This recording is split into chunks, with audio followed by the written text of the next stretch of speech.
Let's talk about the box office, because once again, Barbie and Oppenheimer are doing very, very well. They've pretty much maintained the top of the charts for a while now. Barbie at number 1.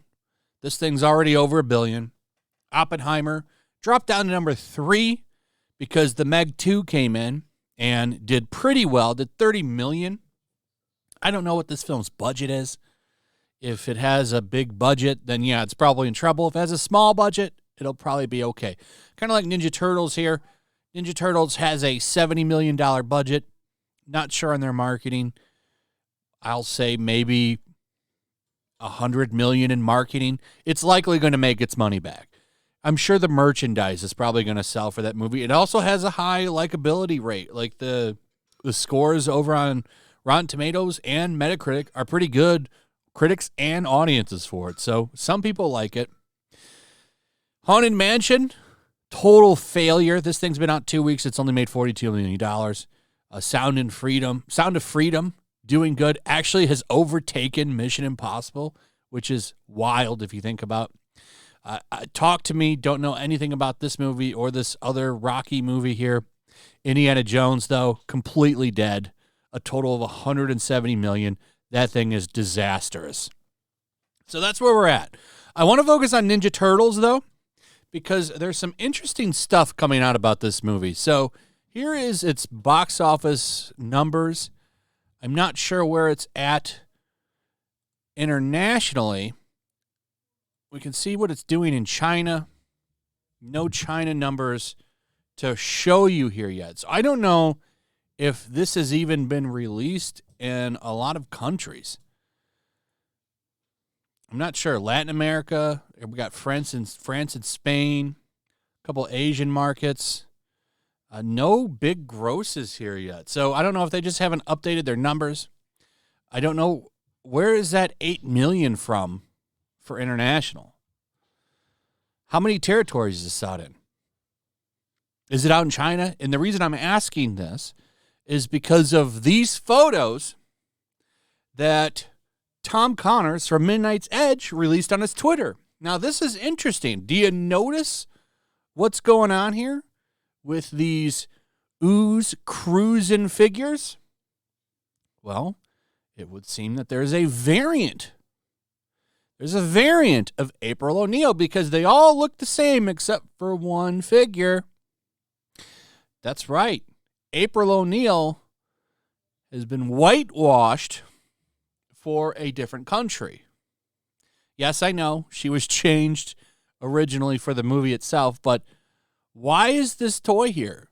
And why is nobody talking about this? Now, I don't know if this is 100% true. It looks damn real to me.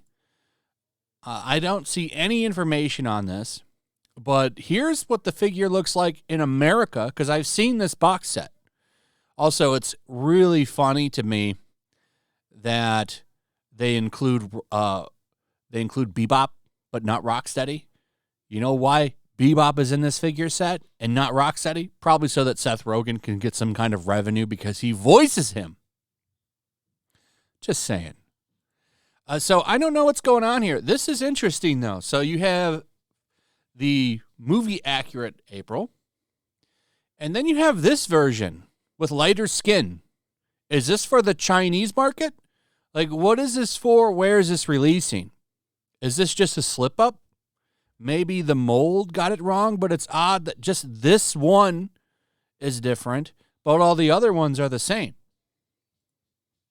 All the other turtles look the same, but the mold is different for this. This could also maybe be photoshopped.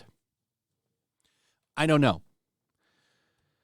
I'm just going off this because Tom is a good source for stuff, and I think that this is interesting if true.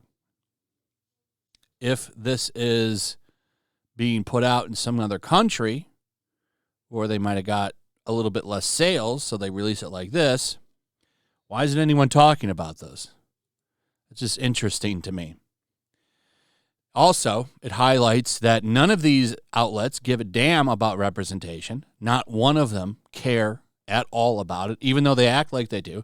Because if they did care, this April wouldn't exist. Just like there's that blink if you miss it kiss in Rise of Skywalker. At the end, during the celebration, there's a kiss between two women. And in other countries, it was mysteriously deleted and censored out. And it's so fast that you wouldn't have missed it because they just cut it right out and it flows the same. Yeah, but Disney totally cares about representation, sure. Anyway, that's pretty much it. Let me know what you guys think about all of this. I'd like to hear from you. Also, if you would, please like, subscribe, share the video. Make sure you're still subscribed. Hit that notification bell. Check out my Rumble and Locals. And I'll see you on the next one. Peace. Make sure to check out my Locals. There's a link in the description. It's a fun community that I'm trying to build over here. If you don't want to support me on YouTube, you can come over here. None of that money goes to YouTube. You also can just come over here for free. But if you are a supporter over here, I do plan on doing an extra live stream once a month and throwing links to the supporters so you can actually come on and have a supporter live stream with me. Also, it's a good place to catch all of my content. You don't have to worry about notifications like YouTube. They'll definitely work over here. So come check out my Locals.